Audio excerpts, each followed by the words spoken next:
আসসালামু আলাইকুম, কেমন আছেন সবাই? আজকে মেয়েদের নিয়ে চলে আসলাম তামান্না পার্কে ঘুরতে। আর খুব বায়না করতেছিল, আজকে রাইসের স্কুলও নাই, তাই নিয়ে আসলাম। মাদ্রাসা শেষ করে গোসল করে খাইয়ে দেই, তারপর চলে আসলাম। এখন টিকিট কেটে আমরা ভিতরে ঢুকবো। এখানে 2 বছর বাচ্চাদের টিকিট নেওয়া হয় না। রাইসের যেহেতু 5 বছর, রাইসার লাগবে, আমার লাগবে, রাইসের বাবার লাগবে। তারপর আমরা হুটহাট করে চলে গেলাম তামান্না পার্কের ভিতরে।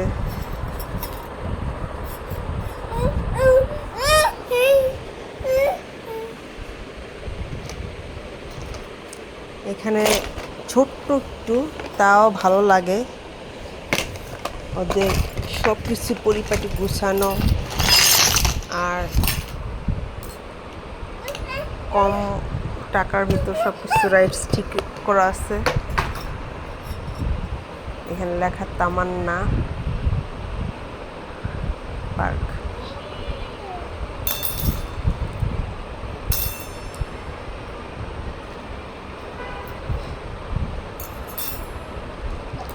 রাইসা খুবই খুশি। এখানে একটা জিনিস ভালো লাগে কি, গ্রামীণ পরিবেশের মতো, কোনো দূষিত কিছু নেই। বাতাসটাও ঠান্ডা ছিল, আবহাওয়াটা সুন্দর ছিল, খুব ভালো লাগছিল।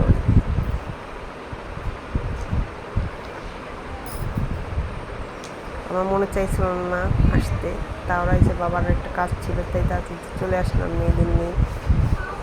আমরা এখন টিকিট শো করে ভিতরে চলে যাব।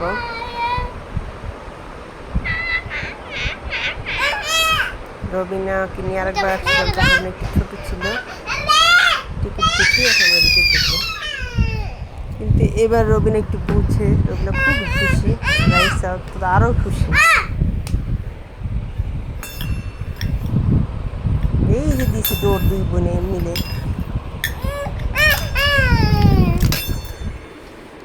চলে গেছে, খুব খুশি, খুব খুশি। কোনটা রেখে কোনটা উঠবে, কি করবার, মানে ওরা হয়ে গেছে,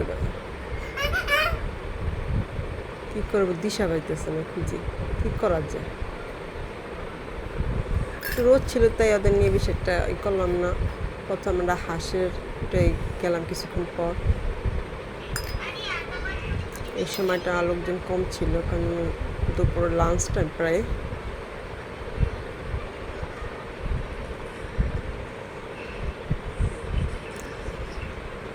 ওদের মতো করে হাঁটতেছে, ঘুরতেছে। সব ধরনের ছোটোখাটোর ভিতরে সব ধরনের রাইডসগুলো আসছে। রাইসের দোলনায় উঠলো, আমি উঠছি। এই জায়গাটা আমার খুব ভালো লাগে, ঠান্ডা বাতাসটা ছিল সব সময়।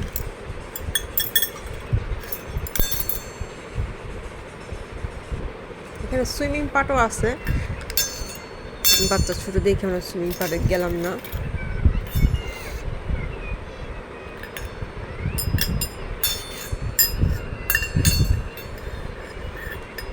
দোলনায় কে কার আগে উঠবে, 2টা দোলনা ছিল, একজন অন্য বাচ্চারা উঠছিল, আরেকটা রাইসের অভিনয় একটু ঘুরিয়ে ফিরিয়ে উঠলো।